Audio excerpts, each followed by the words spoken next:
Hello friends, welcome to aspiring teachers. मैं आपका दोस्त अंकित चौधरी। मैं आशा करता हूं कि आप सभी बहुत अच्छे होंगे। तो दोस्तों, आज हम एंशिएंट इंडिया यानी कि प्राचीन भारत का जो हिस्ट्री है उसको स्टार्ट करने वाले हैं। प्राचीन भारत के इतिहास को आज प्रारंभ करेंगे, जिसमें हम सबसे पहला टॉपिक जो लेंगे वो लेंगे इंडस वैली सिविलाइजेशन यानी कि सिंधु घाटी की सभ्यता।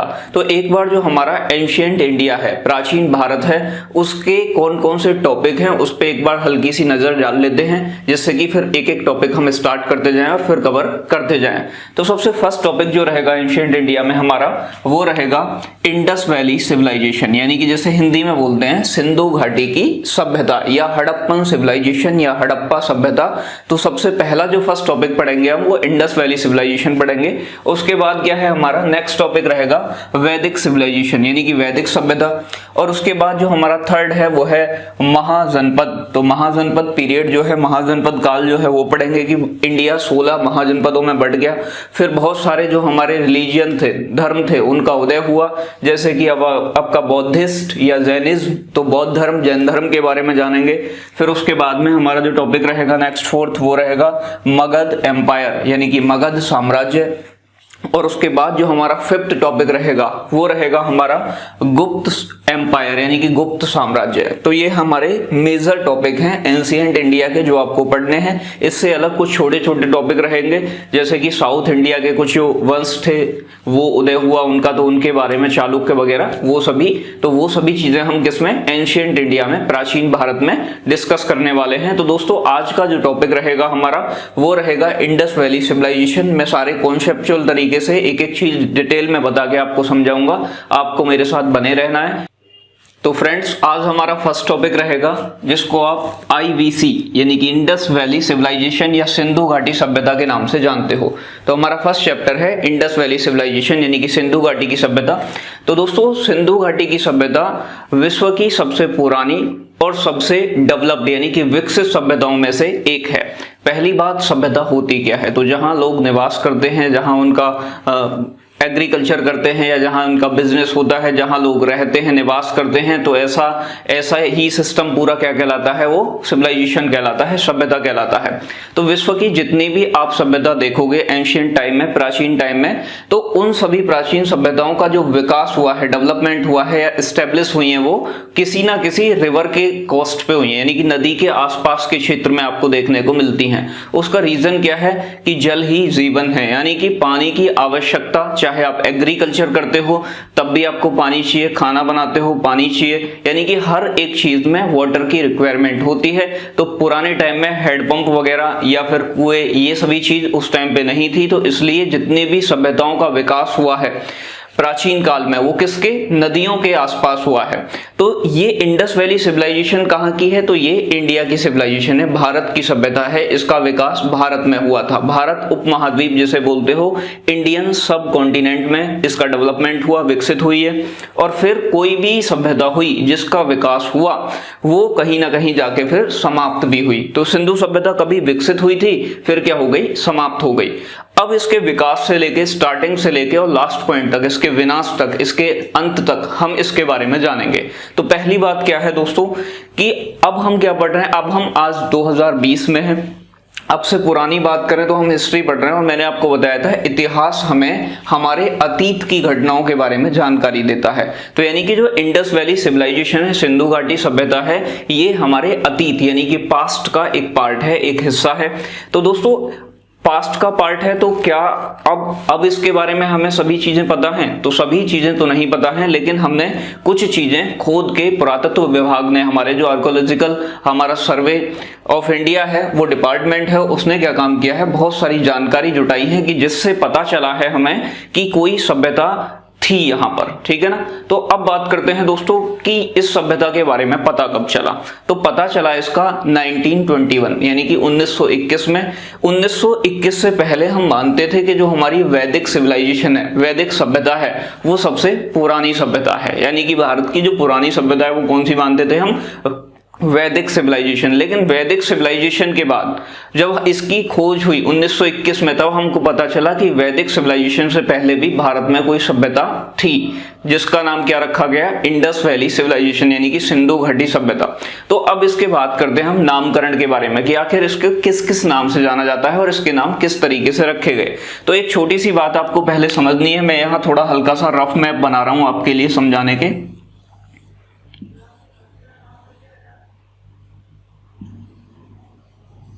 ये इंडिया का मैप है आपका।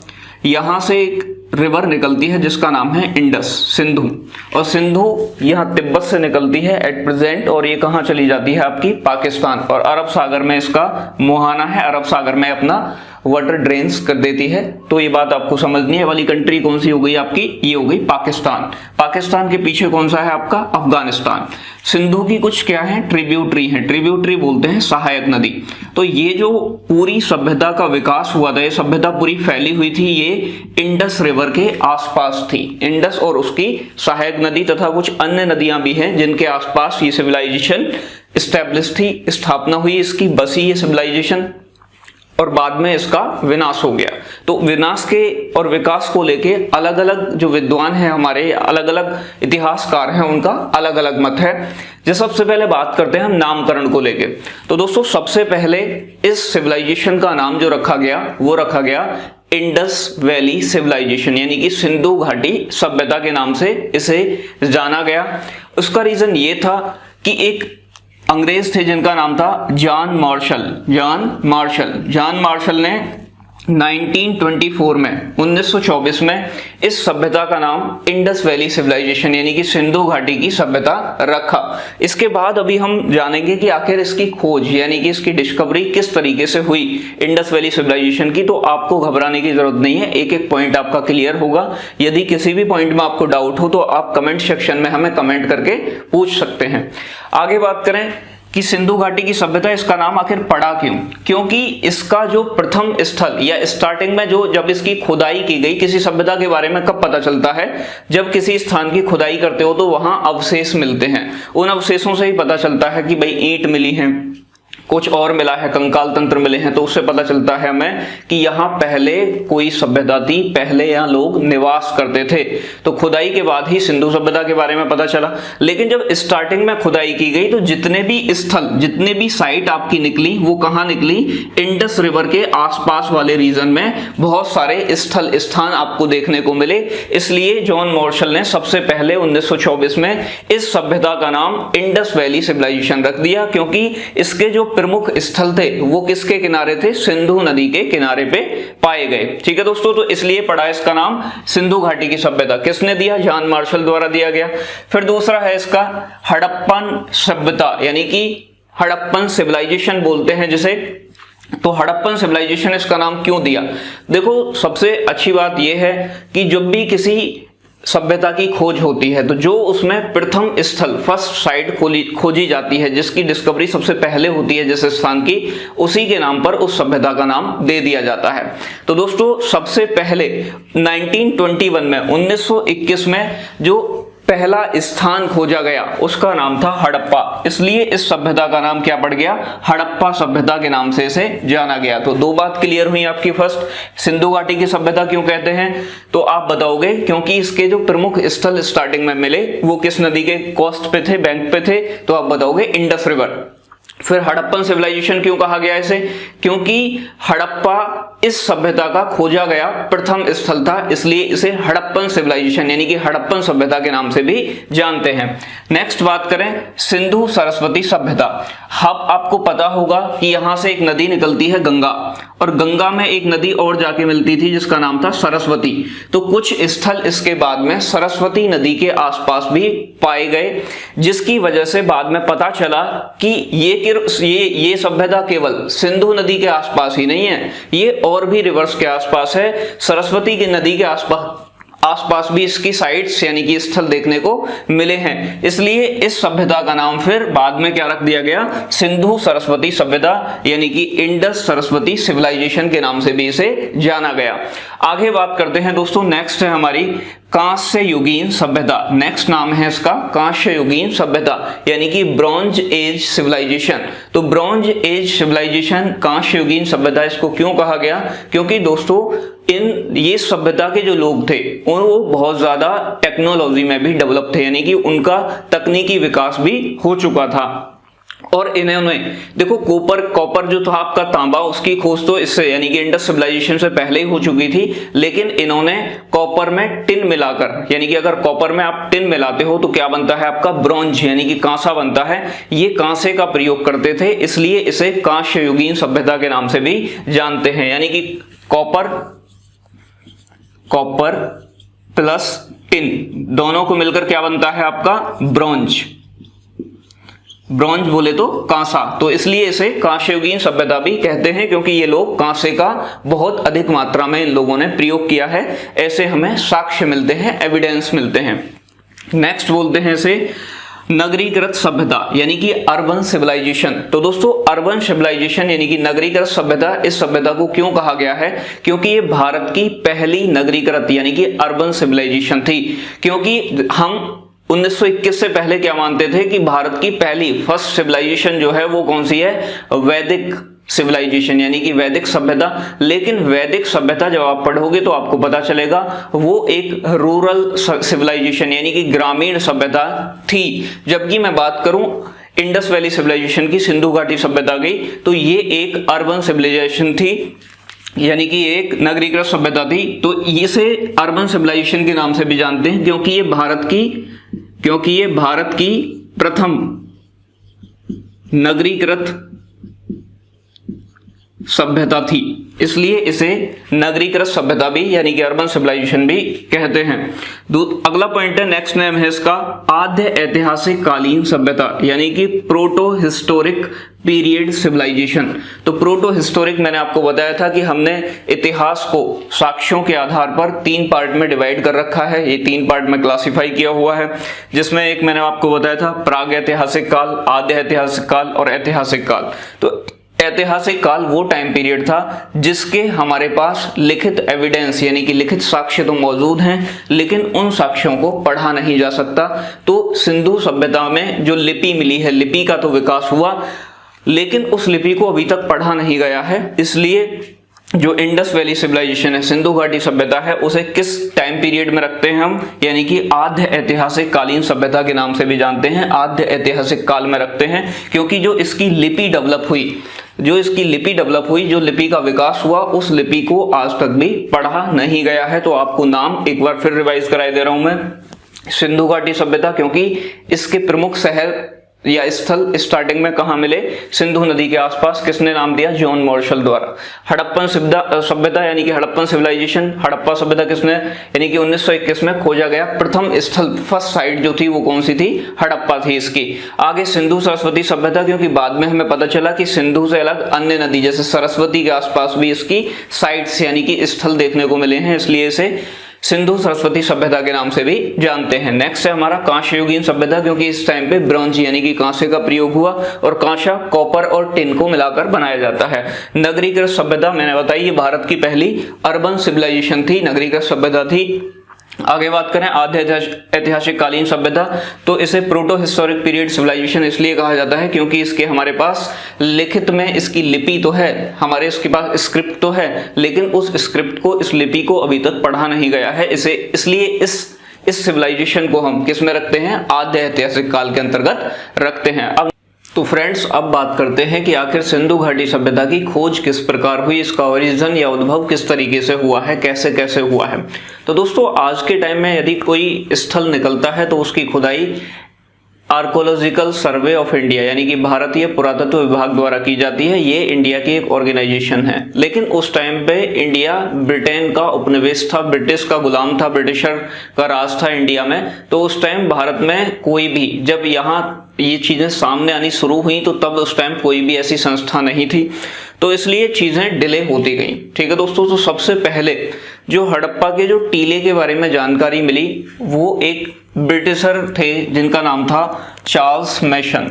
तो सबसे पहले जो हड़प्पा में कि यहाँ कुछ हो सकता है ऐसी जानकारी जो मिली, वो हड़प्पा की जो खोज हुई वो तो हुई 1921 में, 1921 में, लेकिन लगभग इससे 100 साल पहले की बात है जब पहली बार कोई एविडेंस मिला कि यहाँ कोई सिविलाइजेशन हो सकती है। तो उसकी जानकारी जो मिलती है हमें कब मिलती है, यानी कि 1826 में। तो 1826 में सबसे पहले चार्ल्स मैशन एक ब्रिटिश अधिकारी थे जिन्हें हड़प्पा के टीलों के बारे में जानकारी हुई कि यहाँ टीले हैं। लेकिन दोस्तों मैं आपको बता दूं कि अंग्रेजों को हमारे जो संस्कृति है या कल्चर है या फिर जो हमारी सिविलाइजेशन है, सभ्यता है, इनमें कोई भी दिलचस्पी नहीं थी, इसमें कोई भी इंटरेस्ट नहीं था। उनका सिर्फ काम था पैसे, धन, सोना, ठीक है दोस्तों, यानी कि हमें लूटना। तो मुख्य रूप से उस टाइम पे इंडिया की जो हमारे जितने भी स्थल थे या जो हड़प्पा स्थल के बारे में जो भी जानकारी मिली उस पे ठीक से काम नहीं हो पाया। तो आपसे क्वेश्चन अगर ये पूछ ले कि सबसे पहले हड़प्पा स्थलों की या हड़प्पा टीले के बारे में जानकारी किस व्यक्ति को मिली, तो आप बताओगे चार्ल्स मैशन को। कब मिली? 1826 में। लेकिन उस टाइम कोई रिजल्ट नहीं निकला, कोई खुदाई वगैरह नहीं हुई, बात वहीं की वहीं दबी रह गई। इसके बाद जो ईयर आता है 1853 और 56, यहाँ 1853 और 56 में 2 बार अलेक्जेंडर कनिंघम, इन्हें भारत में पुरातत्व विभाग के जनक भी माना जाता है। अलेक्जेंडर कनिंघम को हड़प्पा स्थलों का दौरा किया। इन्होंने 2 बार हड़प्पा स्थलों का क्या किया था? दौरा किया था। लेकिन रिजल्ट यहाँ भी क्या रहा? 0 रहा, क्योंकि जो आपका पुरातत्व विभाग है उसके प्रथम जो निदेशक रहे हैं वो कौन रहे हैं? अलेक्जेंडर कनिंघम ही रहे हैं। अगर आपसे पूछ ले कि भारतीय पुरातत्व का जनक किसे माना जाता है, father of Indian archaeological survey of India, तो आप बताओगे अलेक्जेंडर कनिंघम। ठीक है दोस्तों, तो नेक्स्ट बात करते हैं। नेक्स्ट ईयर है हमारा 1856। 1856 में कराची से लाहौर के बीच रेलवे लाइन बिछाई जानी थी। तो रेलवे लाइन बिछाने में ईंटों का प्रयोग हो रहा था और ईंटों की कमी आ गई, ईंटें कम पड़ गई। तो ईंटों की कम पड़ गई तो मजदूरों ने कहा कि हम ईंटों का इंतजाम कर सकते हैं, यहाँ पास में ही एक जगह है, वहां से ईंटें निकाली जा सकती हैं। तो दोस्तों वहां से जब हड़प्पा की कुछ खुदाई हुई, किसके लिए हुई? कि जो रेलवे लाइन है उसमें ईंटों की आपूर्ति हो सके, उसमें जो ईंटों की रिक्वायरमेंट थी उसे पूरा किया जा सके। तो तब वहां थोड़ा सा और पता चला कि हाँ कोई हड़प्पा नामक सिविलाइजेशन या कोई सिविलाइजेशन, यहाँ पे कोई सभ्यता है। लेकिन तब भी यही पता चला कि कोई सभ्यता है, तब भी काम कंप्लीट नहीं हो पाया। और यहाँ ब्रंटन बंधुओं द्वारा ये काम जारी था। तो कभी पूछ ले आपसे कि ये लाहौर से कराची के बीच जो रेलवे लाइन बिछाई जानी थी किसके, तो ये आपको ध्यान रखना है, ब्रंटन बंधु, यानी कि 2 भाई थे जो ब्रंटन्स के नाम से जानते हैं, ब्रंटन्स ब्रदर, ब्रंटन बंधुओं के नेतृत्व में ये काम चल रहा था। ठीक है ना, रेलवे लाइन बिछाए जाने का। नेक्स्ट बात करें, भारतीय पुरातत्व विभाग की स्थापना लॉर्ड कर्जन के टाइम में। लॉर्ड कर्जन का जो टाइम पीरियड रहा है वो 1899 से 1905 के बीच रहा है। तो फिर क्या हुआ, इसके बाद में एक ऑर्गेनाइजेशन बनी, एक संस्था बनी जिसका नाम था भारतीय पुरातत्व विभाग। ये खुदाई वुदाई करके ये सारी चीज निकालने का काम करती थी। तो ये किसके टाइम पे बनी? लॉर्ड कर्जन के टाइम पे। तो लॉर्ड कर्जन के टाइम पे भारत में क्या बना, यानी कि पुरातत्व विभाग की स्थापना हुई, आर्कोलॉजिकल सर्वे ऑफ इंडिया की स्थापना हुई, फाउंडेशन हुआ। जिसके बाद में 1921 में जॉन मार्शल, ये बात नाम आपको ध्यान रखना है, ये कई बार आपके सामने आएगा। जॉन मार्शल को भारतीय पुरातत्व विभाग का निदेशक नियुक्त किया गया, यानी कि डायरेक्टर नियुक्त किया गया। किसे नियुक्त किया गया? जॉन मार्शल को। कब किया गया? 1921 में। यानी कि पहली बार पता कब चल रही है? 1826 में। लेकिन उसके लगभग 100 साल बाद 1921 में जॉन मार्शल को पुरातत्व विभाग का क्या किया गया? महानिदेशक नियुक्त किया गया। और उन्होंने, किन्होंने? जॉन मार्शल ने दयाराम शाहनी को हड़प्पा स्थलों की खुदाई के लिए नियुक्त किया। किसने किया? जॉन मार्शल ने। जिसके बाद दयाराम शाहनी ने 1921 में, 1921 में हड़प्पा स्थलों की खोज की। और हड़प्पा कहां पड़ता है? पाकिस्तान में। किस नदी के किनारे है? तो रावी नदी के किनारे। और रावी किसकी सहायक नदी है? इंडस, यानी कि सिंधु की। तो ये बात आपको थोड़ी सी ध्यान रखनी है कि जो फर्स्ट साइट डिस्कवर हुई, पहला जो स्थान खोजा गया इस सिविलाइजेशन का, सिंधु घाटी सभ्यता का, वो कौन सा था? तो वो हड़प्पा था। किसने खोजा? दयाराम शाहनी ने। कब खोजा? 1921 में। तो इस तरीके से 100 साल बाद जाके कहीं फर्स्ट सिविलाइजेशन, यानी कि फर्स्ट साइट, यानी कि सिविलाइजेशन की जो फर्स्ट साइट थी, यानी कि पहला स्थल था हड़प्पा, उसकी खोज हुई। इसके बाद इसके ही नेक्स्ट ईयर 1922 में इसकी सेकंड साइट, यानी कि दूसरे स्थल की खोज हुई। किसने की? तो राखलदास बनर्जी ने की। नाम क्या था उस स्थल का? तो मोहनजोदड़ो। मोहनजोदड़ो कहाँ है? ये भी पाकिस्तान में है। और मोहनजोदड़ो किस नदी के किनारे थे? तो ये इंडस नदी यानी कि सिंधु नदी के किनारे थे। तो यानी कि 1826 से लेके यहाँ ये टालते रहे बातों को, और जब जाके 1921 में दयाराम साहनी को इस सिविलाइजेशन यानी कि हड़प्पा के बारे में खोज करने का श्रेय दिया जाता है। तो इस तरीके से यानी कि सिविलाइजेशन की, हड़प्पा सिविलाइजेशन की या सिंधु घाटी सिविलाइजेशन की क्या हुई? खोज हुई।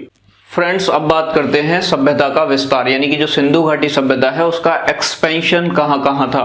तो दोस्तों, सिंधु घाटी सभ्यता का विस्तार भारतीय उपमहाद्वीप में था। कहाँ था? इंडियन सब कॉन्टिनेंट में। तो क्या मैं आपसे कहूँ पूरे इंडियन सब कॉन्टिनेंट में सिंधु सभ्यता थी? तो आप कहोगे नहीं। उसका रीजन ये है कि इसकी कुछ साइट्स तो सभी कॉन्टिनेंट यानी कि इंडियन कॉन्टिनेंट में मिलती हैं, जैसे कि आपका भारत में मिलती है, पाकिस्तान में मिलती है, अफगानिस्तान में, यानी कि इसकी साइट्स यानी कि स्थल तो पाए जाते हैं, लेकिन ये पूरे इंडियन कॉन्टिनेंट में फैली हुई नहीं थी। तो ये आज का इंडिया है। पहले पुराने टाइम में क्या था? एंशिएंट टाइम में पाकिस्तान भी इंडिया का पार्ट था, अफगानिस्तान भी इंडिया का पार्ट रहा है। यहां से जाती है आपकी इंडस रिवर। तो यानी कि इस पूरे रीजन में, ये वाला जो आपको पूरा रीजन दिखाई दे रहा है, इस पूरे रीजन में इस सिविलाइजेशन का विस्तार था। तो जो आपका ये साउथ वाला पोर्शन बचा, इसमें नहीं था। यदि हम आज की बात करें तो आज के कौन कौन से इंडियन स्टेट में इस सभ्यता की स्थल देखने को मिलते हैं? तो यहाँ जम्मू कश्मीर में मिलते हैं, जम्मू कश्मीर के बाद आपके पंजाब में मिलते हैं, पंजाब के बाद राजस्थान, कुछ स्थल आपके इसके वेस्टर्न यूपी यानी कि पश्चिमी उत्तर प्रदेश में देखने को मिलेंगे, फिर इसके बाद यहाँ गुजरात में देखने को मिलते हैं, फिर उसके बाद यहाँ महाराष्ट्र में देखने को मिलते हैं। तो यानी कि ये वाला जो इंडिया का नॉर्थ वेस्ट रीजन है आज के टाइम में, इसमें इस सभ्यता के स्थल पाए जाते हैं। अब बात करते हैं दोस्तों कि भारतीय उपमहाद्वीप में किस किस देश में इस सभ्यता के स्थल यानी कि साइट पाई गई हैं, ये सिविलाइजेशन फैली हुई थी। तो भारत में, पाकिस्तान में और अफगानिस्तान में इस सभ्यता के स्थल पाए जाते हैं। अब दोस्तों, मैं डायरेक्शन में आपको बता चुका हूं कि राइट हैंड साइड ईस्ट लेते हैं, इधर वेस्ट लेते हैं, ऊपर नॉर्थ लेते हैं, नीचे साउथ लेते हैं। तो यहां अगर मैं इसकी डायरेक्शन बनाऊं तो ये बनी हमारी डायरेक्शन। तो यहां आपका यूपी हो गया फॉर एग्जांपल, यहाँ आपका नॉर्थ में क्या है? जम्मू कश्मीर है, नीचे क्या है आपका? महाराष्ट्र है, इधर क्या पड़ेगा आपका? पाकिस्तान पड़ेगा। तो इसके आपसे पूछ लेता है कि सिंधु घाटी सभ्यता के सबसे पूर्वी स्थल यानी कि पूर्वी को बोलेंगे ईस्टर्न साइड कौन सी है? पूछ लेगा आपसे सिंधु घाटी सभ्यता की वेस्टर्न यानी कि पश्चिमी स्थल कौन सा है? तो आपको बताना है वेस्ट किधर होगा आपका? ईस्ट के अपोजिट में। तो वेस्टर्न साइड का नाम पूछ लेगा, किस रिवर पे है ये पूछ लेगा। तो यहां से क्वेश्चन बन जाता है कि सिंधु घाटी सभ्यता का सबसे पूर्वी स्थल कौन सा रहा है, सबसे उत्तरी स्थल कौन सा रहा है, सबसे पश्चिमी स्थल कौन सा रहा है, या सबसे दक्षिणी स्थल कौन सा रहा है। तो यहां मैंने लिखे हुए हैं चारों साइड बना के आपको। तो सिंधु घाटी सभ्यता का जो सबसे उत्तरी स्थल था वो था आपका मांडा। क्या था? मांडा। तो मांडा कहाँ आता है? किस स्टेट में आता है आपका? जम्मू कश्मीर में। किस नदी के किनारे था मांडा? तो चिनाब नदी के किनारे। इसके बाद जो अगर बात करें आपसे कि ईस्टर्न यानी कि पूर्वी स्थल, ईस्टर्न साइड बताओ, तो ईस्टर्न साइड जो है उसका नाम है आलमगीरपुर। क्या नाम है? आलमगीरपुर। और आलमगीरपुर कहाँ आता है आपका? यूपी के मेरठ डिस्ट्रिक्ट में, यूपी के मेरठ डिस्ट्रिक्ट में। और किस नदी के किनारे है? तो ये है हिंडन नदी के किनारे, हिंडन रिवर के किनारे। अब आगे बात करें साउदर्न साइड की यानी कि दक्षिणी स्थल की, तो दक्षिणी स्थल है सिंधु सभ्यता का दैमाबाद। दैमाबाद, ठीक है दोस्तों। और दैमाबाद किस स्टेट में आता है? महाराष्ट्र में। किस नदी के किनारे है? तो ये है प्रवरा नदी। किसके? प्रवरा नदी के, प्रवरा नदी किनारे है। आगे बात करें वेस्टर्न स्थल की, तो वेस्टर्न यानी कि पश्चिमी स्थल जो रहा है सुतका गैंडोर। सुतका गैंडोर, तो सुतका गैंडोर कहाँ है? पाकिस्तान में है आपका। और किस नदी के किनारे है? तो दाश्क नदी के किनारे है। तो ये इसके सिंधु घाटी सभ्यता के ईस्टर्न, वेस्टर्न, नॉर्दर्न और साउदर्न जो हमारी साइट्स पाई गई हैं, जो सबसे नॉर्दर्न, ईस्टर्न, वेस्टर्न साइड हैं, उनके बारे में ये पॉइंट हैं। किस नदी के किनारे हैं, कहाँ पड़ती हैं, तो ये पॉइंट आपको ध्यान रखना है, आपसे एग्जाम में पूछे गए हैं। ठीक है दोस्तों। अब अगर मैं इन पॉइंट्स को आपके इस तरीके से अगर मैं मिला दूं, इस तरीके से मैंने अगर ये मिला दिया, तो ये जो आपकी शेप बनती है कुछ किस तरीके की बनती है, ट्रायंगुलर शेप बनती है, यानी कि त्रिकोण आकार की बनती है, क्योंकि हमने सबसे लास्ट वाले जो साइड्स हैं वो ली हैं, तो इस तरीके से कुछ ट्रायंगल टाइप शेप बनी। इसलिए आपसे अगर पूछ ले कि इंडस वैली सिविलाइजेशन का जो स्ट्रक्चर है, आकृति है, शेप है, वो किस तरीके की है, तो आप बताओगे ट्रायंगुलर यानी कि त्रिभुजाकार आकृति की है। तो ये क्वेश्चन भी आपसे पूछा गया है कि सिंधु घाटी सभ्यता के आकार कैसा है। आगे बात करें इसके क्षेत्रफल के बारे में, तो इसका एरिया जो है वो लगभग 3 लाख किलोमीटर स्क्वायर यानी कि वर्ग किलोमीटर है इसका। 3 लाख वर्ग किलोमीटर के आसपास इसका एरिया है सिंधु घाटी सभ्यता का। अब आपसे बात करते हैं कि सिंधु घाटी सभ्यता के निर्माता कौन थे, यानी कि किसने इसका निर्माण किया। तो दोस्तों इसके सिंधु घाटी सभ्यता के निर्माता और इसका जो कालक्रम है यानी कि टाइम पीरियड है, किस टाइम से किस टाइम तक ये सभ्यता रही होगी, इसके बारे में इतिहासकारों में बहुत ज्यादा मतभेद है। लेकिन आपको जो सबसे ज्यादा व्यू है यानी कि जो सबसे ज्यादा मत हैं उसकी बात करते हैं, जो एग्जाम में आपसे क्वेश्चन बनता है। यदि आपसे पूछे कि सिंधु घाटी सभ्यता के निर्माता यानी कि किसने निर्माण किया, तो आप बताओगे भूमध्य सागरीय द्रविड़, यानी कि इन्हें बोलते हैं इंग्लिश में मेडिटेरियन द्रविड़। तो आपको ये बात ध्यान रखनी है कि सिंधु घाटी सभ्यता के जो निर्माता थे, जिन्होंने इसका निर्माण किया, वो कौन थे, भूमध्य सागरीय द्रविड़ थे, यानी कि मेडिटेरियन द्रविड़ थे। अब नेक्स्ट बात करते हैं इसके टाइम पीरियड की, समय की, कि सिंधु घाटी जो सभ्यता है हमारी, इसका समय क्या रहा है। तो दोस्तों अलग अलग इतिहासकारों के इस मामले में भी अलग अलग मत हैं, लेकिन आपको वो मानना है जो एनसीईआरटी आपकी कहती है या आपकी जो साइंस कहती है। तो आपकी जो साइंस कहती है वो ये कहती है कार्बन डेटिंग पद्धति, यानी कि according to carbon dating system जो होता है, जिसमें हम कार्बन के समस्थानिक C14 का प्रयोग करते हैं, C14 का प्रयोग करते हैं, इसके अनुसार इंडस वैली सिविलाइजेशन सिंधु घाटी सभ्यता का जो टाइम पीरियड है वो 2500 BC से लेके 1750 BC तक है, यानी कि 2500 ईसा पूर्व से 1750 ईसा पूर्व तक रहा है। तो ये किसका टाइम है, इंडस वैली सिविलाइजेशन का। तो आपको ध्यान रखना है कि सिंधु घाटी सभ्यता का जो समय है हमारा वो 2500 BC से लेके 1750 BC तक है। तो दोस्तों आज की क्लास में हमने जितने भी बेसिक चीजें थी सिंधु घाटी सभ्यता के बारे में वो सारी चीज जानी। यहां से आपका क्वेश्चन बनता है, ये आपकी बेसिक चीजें हैं। अब नेक्स्ट क्लास में जो हम बात करेंगे वो सिंधु घाटी सभ्यता के विशेषताओं के बारे में बात करेंगे कि आखिर वहां का समाज कैसा था, सोसाइटी कैसी थी, वहां के लोग खाते क्या थे, कौन सी फसलें करते थे, एग्रीकल्चर कैसे होता था, व्यापार कैसे होता था, ठीक है ना, ट्रेड क्या थी। तो इन सभी चीजों के बारे में, कौन सी फसलें उगाते हैं, कौन से साक्ष्य यानी कि एविडेंस किस स्थान से मिलते हैं, कौन कौन से स्थल जरूरी हैं, वो कहाँ स्थित है, ये क्वेश्चंस आपके किसी भी कॉम्पिटिटिव एग्जाम के लिए बहुत ज्यादा जरूरी हैं। तो फ्रेंड्स मैं उम्मीद करता हूं कि आपको चीजें समझ आई होंगी। यदि आपको चीजें समझ आई हैं, आपको पढ़ाना अच्छा लगा है, तो आप हमारी वीडियो को लाइक करें, और यदि आपने अभी तक हमारे चैनल को सब्सक्राइब नहीं किया है तो हमारे चैनल एस्पायरिंग टीचर्स को सब्सक्राइब करें और बेल आइकन का बटन दबाएं, जिससे कि हमारी सभी लेटेस्ट वीडियो का अपडेट आप तक मिल पाए। धन्यवाद दोस्तों।